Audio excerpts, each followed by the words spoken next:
ত্রয়োদশ জাতীয় সংসদ নির্বাচনের মনোনয়ন জমার শেষ দিনের আরো খবর জানাতে রাজধানীর আগারগাঁওয়ের নির্বাচন ভবন থেকে আমাদের সাথে যোগ দিচ্ছেন সহকর্মী সুলতানা জাহান মিতু। সারা দেশে মনোনয়নপত্র জমা দেওয়ার শেষ দিনে নির্বাচন কমিশনের ব্যস্ততা কেমন দেখছেন এবং মোট কতজন প্রার্থী মনোনয়নপত্র জমা দিয়েছেন সেই হিসাব কখন আসলে জানা যাবে? দেখুন, সারা দেশে অর্থাৎ 64 জেলার 300 আসনে ঠিক কতটি মনোনয়নপত্র জমা পড়লো সেটির চূড়ান্ত তথ্য বিকেল 5টার পরই জানা যাবে।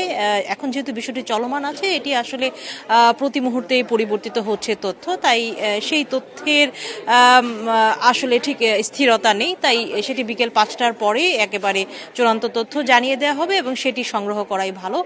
এটি গেল একটি বিষয়। এবং এই যে মনোনয়নপত্র জমার শেষ দিন আজ, সেটি নিয়ে একটি উৎসবমুখর এবং অত্যন্ত ব্যস্ততা কাজ করছে সারা দেশের রিটার্নিং অফিসারের কার্যালয়ে। আমি এই মুহূর্তে আছি নির্বাচন ভবন প্রাঙ্গণে।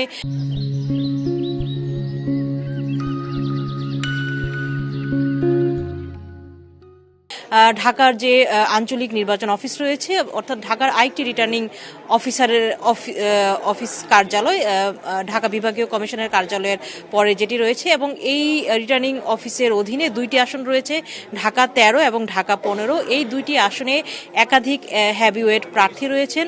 কিছুক্ষণ আগে মনোনয়নপত্র জমা দিয়ে গেলেন বিএনপির প্রার্থী ঢাকা 15 আসনে শফিকুল ইসলাম মিল্টন, এবং তিনি এসে যেটি বলেছেন, তিনি আশা করছেন নির্বাচন কমিশন প্রার্থীদের নিরাপত্তার পাশাপাশি লেভেল প্লেইং ফিল্ডের ব্যবস্থাও করবে এবং সেটি নির্বাচন কমিশন যেন কঠোরভাবে বিষয়টি মেইনটেইন করে।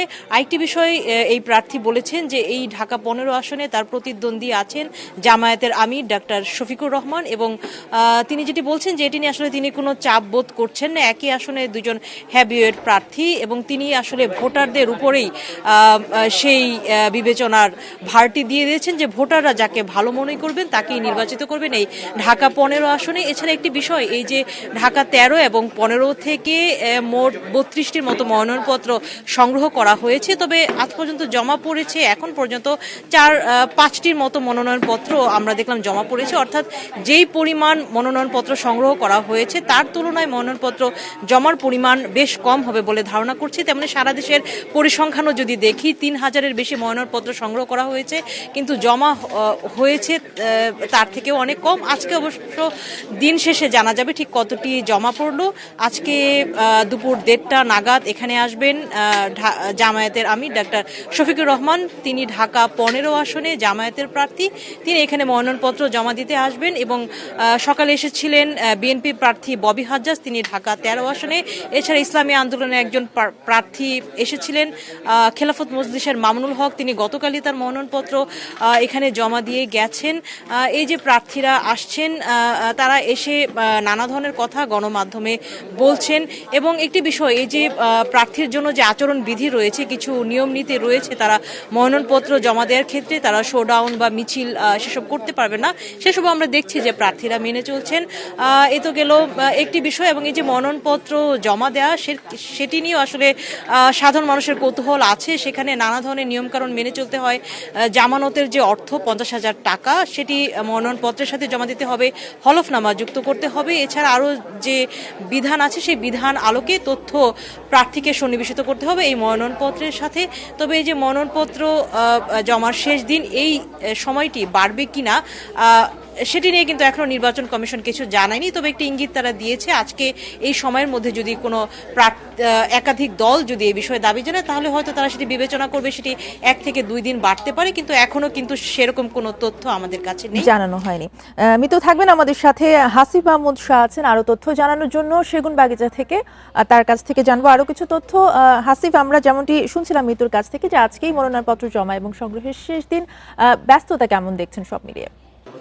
দেখেন, এই মুহূর্তে আমি আছি রাজধানীর সেগুন বাগিচা এবং ঢাকা বিভাগীয় কমিশনের কার্যালয়ে। এখানে কিন্তু ঢাকা 17 আসন, যেটি বিএনপির ভারপ্রাপ্ত চেয়ারম্যান জনাব তারেক রহমান দাঁড়িয়েছেন, তার পক্ষ থেকে কিন্তু সকালবেলা ওনার চিফ কোঅর্ডিনেটর আব্দুল সালাম উনি কিন্তু মনোনয়নপত্র দাখিল করে গেছেন এবং উনি কিন্তু গণমাধ্যমের সাথে কথা বলেছেন, জানিয়েছেন যে ওনারা জয়ের বিষয়ে আশাবাদী।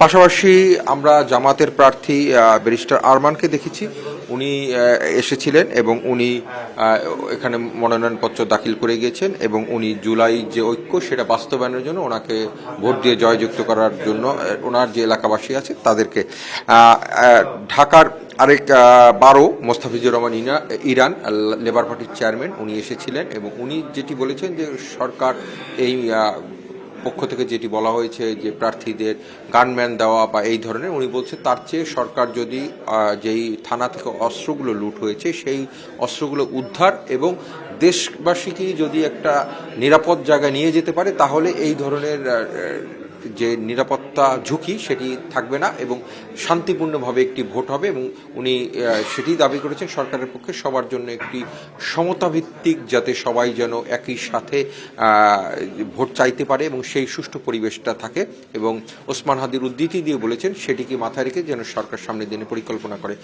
আপনাদের একটি বিষয় জানিয়ে রাখি, নাহিদ ইসলাম উনি কিছুক্ষণের মধ্যে আসবে বলে আমরা শুনেছি, এনসিপির যে প্রধান উনি ঢাকা 9 সেখান থেকে ওনার যে মনোনয়নপত্র সেটি দাখিলের বিষয়ে আমরা শুনেছি, উনি কিছুক্ষণের মধ্যে আসার কথা আমরা জেনেছি। একই সাথে এনসিপি থেকে 2 দিন আগে যে বেরিয়ে গিয়েছে তাসনিম যারা, ওনার আসার কথা আছে ঢাকা আর যে আরেকটি আসন সেই আসন থেকে এবং সেখানে যেটি আমরা জেনেছি মনোনয়নপত্র দাখিলের জন্য যে এলাকাবাসীর স্বাক্ষর লাগে, ওনার ফেসবুক পোস্টে উনি একটি তথ্য দিয়েছেন যে 1,500 স্বাক্ষর এখনো বাকি থাকায় উনি সেই গণস্বাক্ষর কার্যক্রমটি চালিয়ে যাচ্ছেন। ওটি যদি পূর্ণ হয় উনি হয়তোবা কিছুক্ষণ পরই হয়তোবা বিকাল নাগাদ আসবেন বলে আমরা জানতে পেরেছি। এছাড়া ওসমান হাদির যে আসন সে ঢাকা 8 সেই আসনে নাসিরউদ্দিন পাটোয়ারি এনসিপি থেকে নির্বাচন করবেন বলে আমরা জেনেছি, তারও কিছুক্ষণ পর আসার কথা আমরা জেনেছি। মোটামুটি এখানে একটা উৎসবমুখর পরিবেশই যারা আসছেন, তবে প্রার্থীদের যে অনেক হইহুল্লুর এখানেও কিন্তু আমার সহকর্মী যেরকম জানিয়েছিলেন এখানেও কিন্তু সেরকমটি নেই, তবে শান্তিপূর্ণ পরিবেশে খুব মানে অল্প অল্প গ্যাপে অনেক প্রার্থী আসছেন এবং যে অনেক ভিড় এখানে সেই রকমটা আমরা লক্ষ্য করিনি।